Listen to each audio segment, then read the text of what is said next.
Welcome, everybody, to the latest episode of the T3 Alpha Show. My name is Michael Comeau, and I'm honored to be joined by Jeff Hirsch, who is editor-in-chief of the Stock Traders Almanac. So if you have heard terms like Santa Claus rally, January barometer, even the 4-year presidential election cycle, this is a result of Jeff's family legacy. Stock Traders Almanac was founded by his dad, Yale Hirsch, who is a Wall Street legend. So Jeff, I'm going to ask you a very, very stupid question.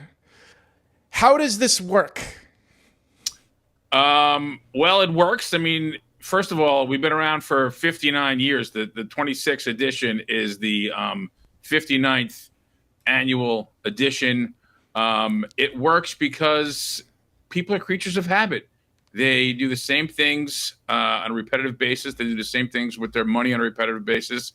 We all get up around the same time every day, go to work around the same time, pay your bills around the same time every month. And then there's also the behaviors of institutions that they operate on a quarterly basis. And they are habitual bodies also driven by people. So the reason why the Almanac works and why these patterns work is because people are creatures of habit, and they do the same thing with their money year in, year out, day in, day out, week in, week out, month in, month out. So it's behavioral finance at its core. Okay, so we will get into what you expect from the market in Q4. But when you look at 2025 as a whole, does this look like an outlier year to you in any way? Because we've had, gold, semiconductors, uranium, no seasonal weakness. Yeah. So is this an unusual year based on your methodology? By some measures, yes, but by others, no. I mean, our outlook for 25 was not bearish. It was bullish. Our best case scenario was for a 12 to 20% gain, and that's really where we're leaning right now. So, looking at the historical 4-year cycle patterns, the post-election year, which is what we're in right now for 25, the year after the election, has been the best year of the 4-year cycle since 1985. Up 17.2% for the Dow, 18.1% for S&P.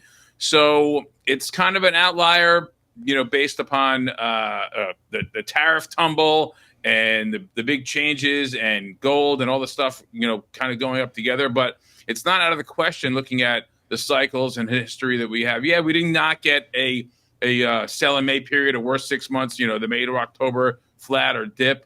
But that in and of itself is a bullish indication. So kind of an outlier because we're looking at probably a 20% gain, 3 years in a row, but not something unexpected and right in line with the 4-year cycle pattern since 85, with the post-election being the best year of the 4-year cycle. Okay, now I recently watched one of your webcasts, and you were predicting SPX hitting 7,100 in Q4. Are you still holding to that? Most definitely. We're looking for a monster Q4 rally, hitting 8 new all-time highs in September, more here in October. Gains beget gains. When when bearish seasonality doesn't transpire, it's a bullish indication that there are more powerful forces at play. We had the worst 6 months, the sell in May period, the May through October since 1950. And, as we write in the Almanac every year, I believe it's page 84, if memory serves, or 82, fourth quarter market magic. People have been talking about that on the street. They all read the Almanac for sure.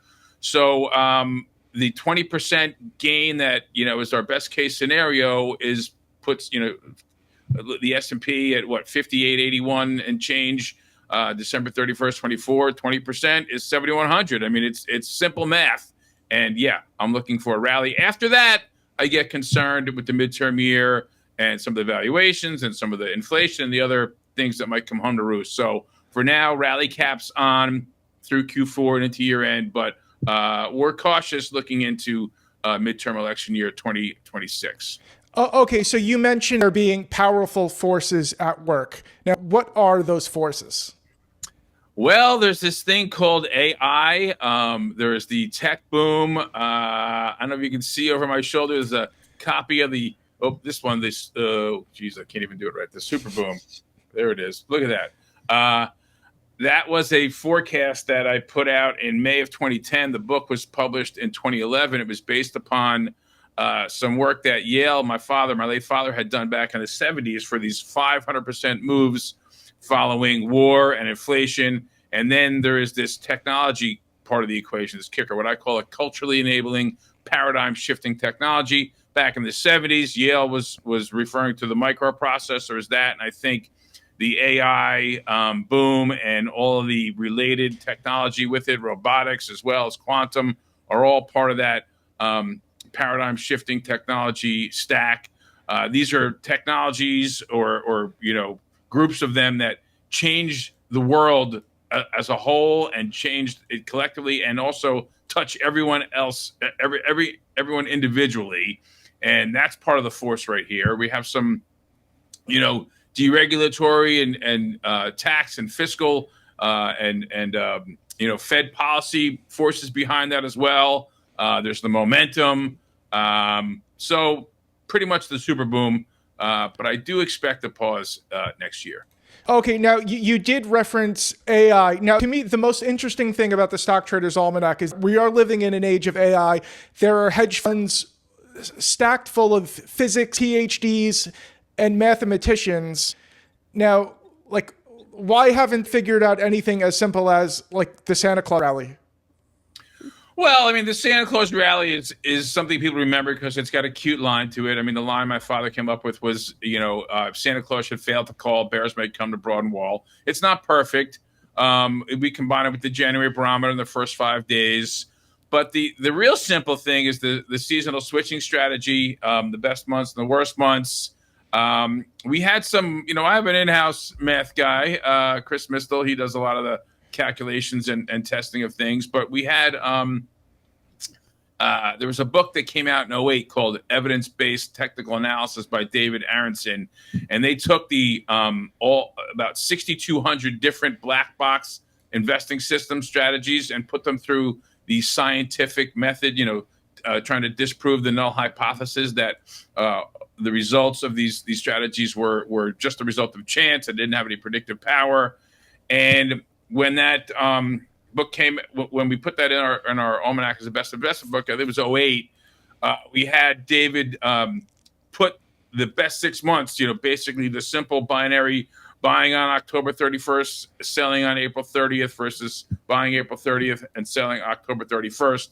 Put that through the same paces, and he started it in 87, which was the first year after it was published in the 87 Almanac, which came out in late 86.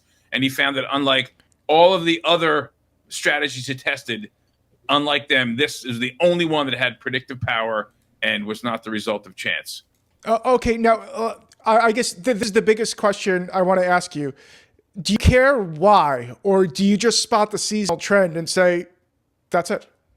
Well, we're all human. We care why, but not initially. I don't get hung up on why out of the blocks. If you're seeing a pattern, present itself, and you're not sure of the causation, you'll find out at some point later on. So the causation is nice to have and important down the line, but not initially. I mean, you have to see what you see, whether you're technical trader or a pattern identifier like we are, which we use technicals as well. You see something going on there, and the results, the numbers present itself. You have to understand that something's going on there, and it'll come to us. I mean, there's been things that we've seen happen, in the patterns, and then we've later realized what was going on. So over the years, we've been tracking the cash flows, monthly cash flows in and out of the market, for the best days of the month. And it used to be the monthly 5-day bulge, where most of the market's gains were made on the last trading day of the month and the first 4 days of the new month, along the lines of what I said earlier about people being creatures of habit and doing things on a monthly basis. So this was one of the calculations I did by hand as a kid growing up for Dad, and then so it's a feature of the Almanac. And we noticed after I started with him full time in the 90s that there was this mid-month spike that began to appear, and we didn't know why initially. And then it dawned on us that this was the payroll deductions going into 401ks and IRAs and all that sort of stuff and retirement accounts where the fund managers get this money and by, design, they have to put it to work in the market. So you see this monthly spike in the middle of the month. So the why often comes later, but it doesn't necessarily preclude us from jumping on a pattern. Okay, so I've noticed that you are tracking Bitcoin now. Now, I hear a lot of people saying that this is a seasonably strong time for Bitcoin. Yep. Now, do you find that's true? I do. It runs with the market. It's kind of like, I don't know, 2, 3, 4x the NASDAQ or the Qs. Q4 is very strong. We found the season low to occur right down in late September. Looks like we might have had that. We also had a little low in August. So yeah, on top of the monster rally I'm looking for in the market in Q4 market magic for stocks, Bitcoin is that at least times 2, if not more, depending upon the year. Okay, now so one interesting thing I find about the Almanac is that even the S&P 500 alone is very different from the way it was a few decades ago. And, the political world, the taxation system, everything is kind of all over the place. So do you think it's still this basic human behavior that's driving all these cycles? Because I would think some of these things would get arbitraged out. Some of them have. Over the years, we've seen anticipators and front runners arbitrage some things out. And some of these patterns, there are other forces, the super boom, the tech boom, things like that, the 4-year cycle. But things do change a little bit. And that's what we've been tracking in the Almanac for all these years. We continue to grow and adjust with the times. But human behavior is still human behavior. And there's an interesting thing that I always point to with this. There's all this. There's a page in the Almanac on intraday trading patterns. Another thing I did by hand with graph paper and an adding machine growing up in the 80s and 90s. And you see this general daily flow of the market. I know people have different times of the day that they trade, whether it's, they got the smart money in the afternoon, the dumb money in the morning.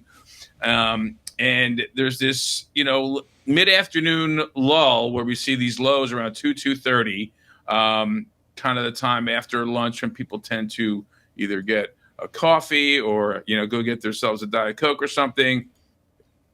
You take a break. And despite all of the high-frequency trading and algorithmic trading, this pattern of intraday trading flows continues to persist. So you'd think it might be arbitraged out, but some things continue to persist because the sun still rises around the same time and sets, and people still come and go, back and forth to work and home and have lunch and that sort of stuff. So some of it stays the same. Yeah, it is fascinating because I think it could have been easy to imagine, to think of so many of these things becoming obsolete, but I guess the human heart. Some have become obsolete. Some things don't work anymore. Yeah, and you move on. I mean, you got to change, just like any other trading strategy. Okay, do you ever get tempted to change the methodology based on, what you're seeing in the news, because so one thing I've noticed I've spoken to a lot of investors and traders, and a lot of them seem, I don't know if hypocritical is the right word, but a lot of them do seem to go back on their rules. So are you absolutely ironclad on following the system? I'm not that dogmatic. We do follow the system. We do stick to it, but we have part of our system includes, current trends in the economy, monetary policy, and sentiment. So it's not just all seasonals. I mean, we look at 5 different disciplines: cycles, seasonals, history, fundamentals, technicals, monetary government policy, and sentiment. So you always want to stick to your system, but you can't keep your head in the sand. We saw earlier this year, everyone, we were noticing the move in European stocks. We put a couple of European ETFs and some currencies in there. So we do rely on what's going on in the world and not just the, pedantic, dogmatic blinders on cycles and patterns. Just like with the worst 6 months, it was awesome this year. That's becomes a bullish indicator for us. So when seasonality doesn't work, you've got an indication. So you've got to be a little bit flexible. Okay, so how are you judging sentiment? My favorite measure is investors' intelligence, bullish and bearish advisors. Got a bit frothy above that, close to above the 55% bulls level, and the difference between bulls and bears was over 40. But that can stay bullish for a while. So it's come back a little bit during that little late September sell-off. Put call ratio as well, with all of the zero day to expiration options. That's kind of changed it. We look at market internals, advanced declines, and new highs and new lows. But the raw sentiment one we like is investors' intelligence. Been around for a while. It's not just people's opinions. It's a survey of what people who get paid for their advice are writing about. It's a pretty solid indicator, and usually at extremes, especially very low bears and very high bulls, you see market tops, and then the inverse is even clearer. I mean, bottoms are more of an event when you've got a whole ton of bears. Just like VIX is also useful, like we had back in April. VIX over 50, pretty much pretty negative sentiment that you want to get contrary to. Okay. We might as well wade into some, like, I don't know if dangerous territory is the right way to put it, but we haven't all. This is a completely different kind of president and world order, and yeah, like, just so FYI, like, our audience is perfectly fine, talking politics and stuff, but like, does Trump's persona and his way of doing things, like, does that make any of these cycles any different? I think initially, early in the year, it had the market guessing and uncertain, but I think everyone's got, and the market collectively has been desensitized to it a bit, and is just looking at the actual policy, which is lower regulations and lower taxes and stimulus. So yeah, it's a bit different. It's a new kind of president, but some of the policies are similar. I know, people on either side, get kind of contentious with each other. I don't go there. I'm a political cycle watcher, and I think what I mentioned about the post-election year being the best year of the 4-year cycle now, I think we're seeing that. Presidents come in and try to take care of a lot early because they have to contend with the midterm elections coming up. So they want everyone to be happy with what they're doing to keep their party in power in Congress, especially with the razor thin margins you have there. So it doesn't impact it as much as you might think. And, I think the midterm, bear market tendency is what we're looking at. And I think it's a lot of, put your phone down, turn the news off, and look at your charts and, your analysis, and stop worrying about the rhetoric and getting all worked up over this. It's the same stuff you hear on, social media or TikTok. Everyone's got to be talking about something all the time. Turn down the noise, look at your charts, look at your analysis, and don't worry about every random statement that comes out of anyone's mouth, including the president. There's some stuff you got to take seriously, but it's a lot of it's noise and hype and clickbait. Oh, damn it. I was hoping to lure you into a crazy political rant, but damn it, it didn't work. Can't okay. do that. Okay. All right. How about the Fed? So, everybody, is looking for rate cuts. Everybody's expecting an easing cycle. Like, what are your expectations for the impact on the market? Well, it's already been baked in. I mean, we're pretty much going to get 2 quarter points this year. They're going to use the unemployment rate as their sort of scapegoat, though I think it's fallacious, maybe a superfluous number. It gets revised a lot. We look at initial claims, which are coming down. I mean, that's the people, filing for unemployment initially. immigration and being down and that sort of stuff has had an impact on the unemployment rate. The country is going to get, and the administration is going to get its 2 quarters. I think the inflation is an issue. I think it's going to come home to roost next year with the tariff and other impacts. That's why I'm looking for potentially some bearish action in the middle of the year. But the Fed, I was never really, clear on why their target was 2% inflation.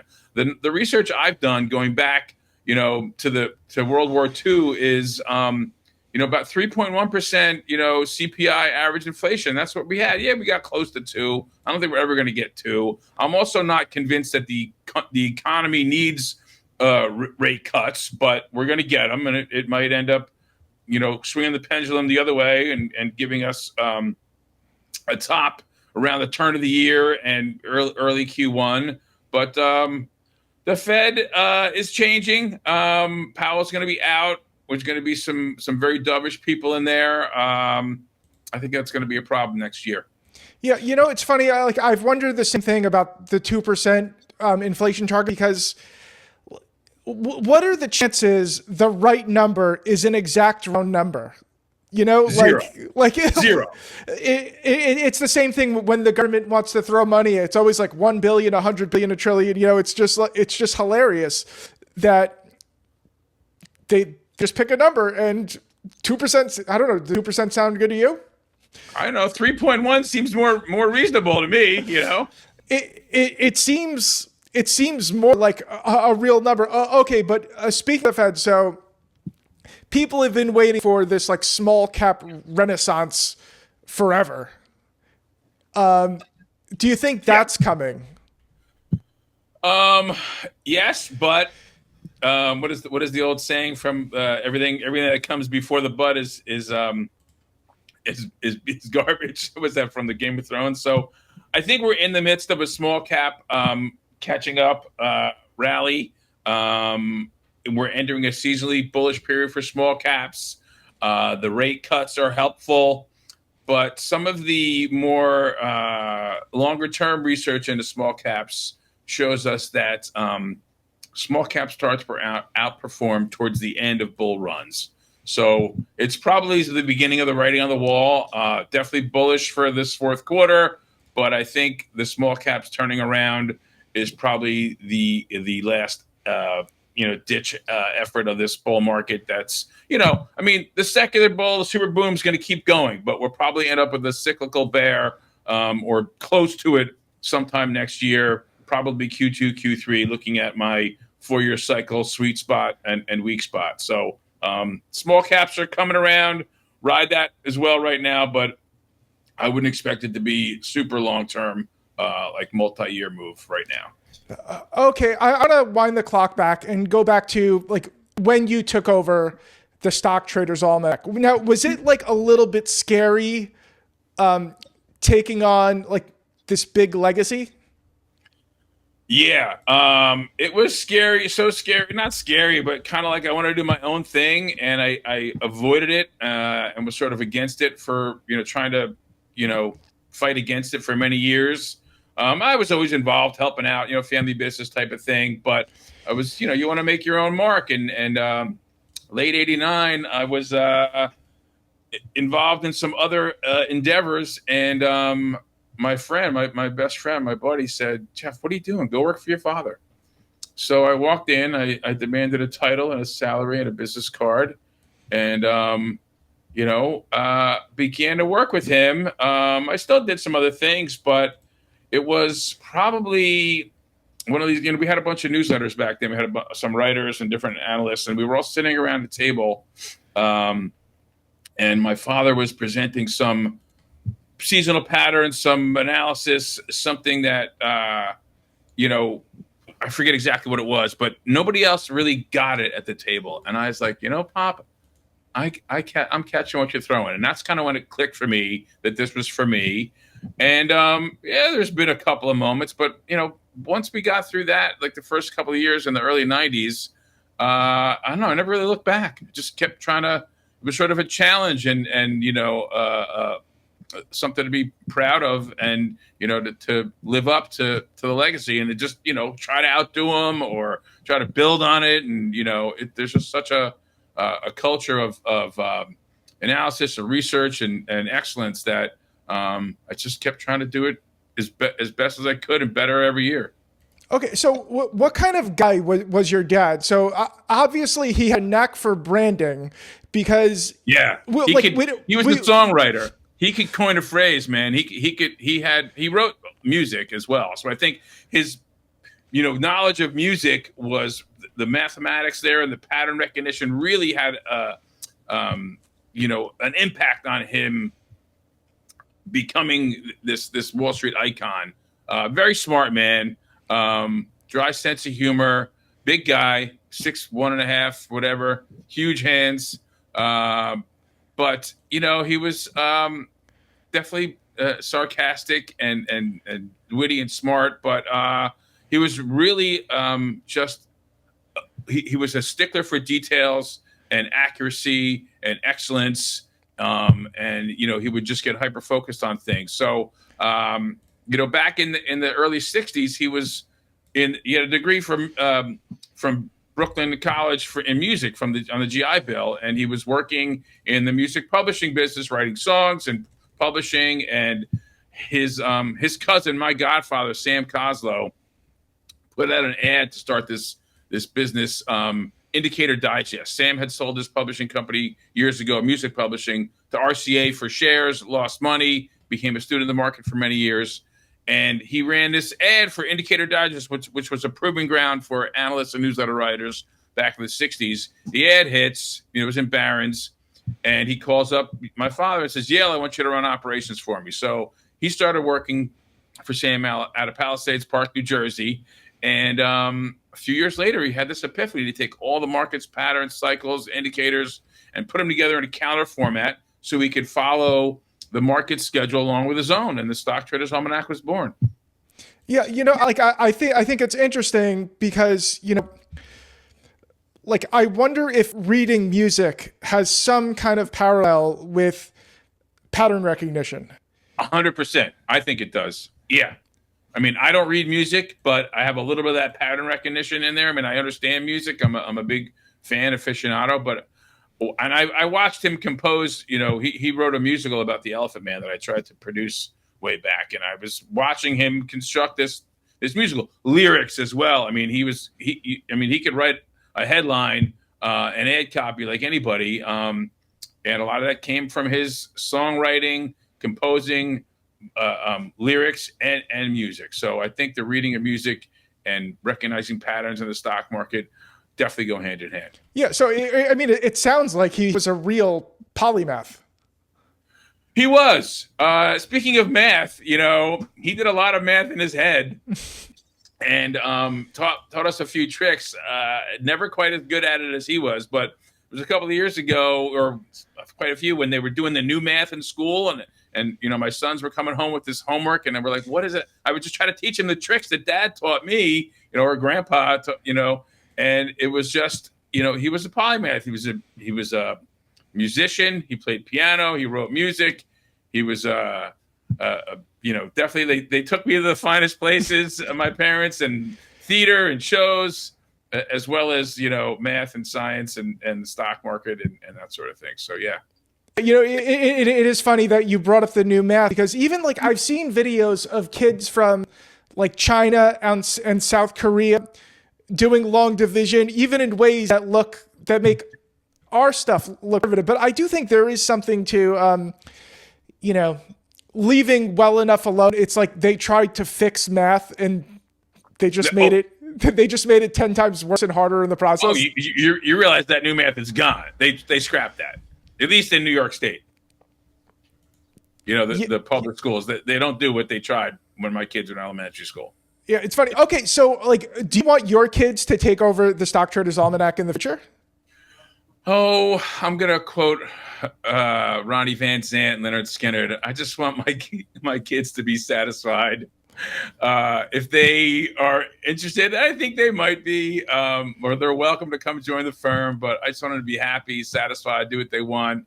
So yeah, it would be great if we had a third generation. I think there's at least a possibility. They're both showing some interest in the market and history and that sort of stuff. And we talk about a lot of things, but by no means do I want anything more than for them to be happy and do what they want to do with their lives.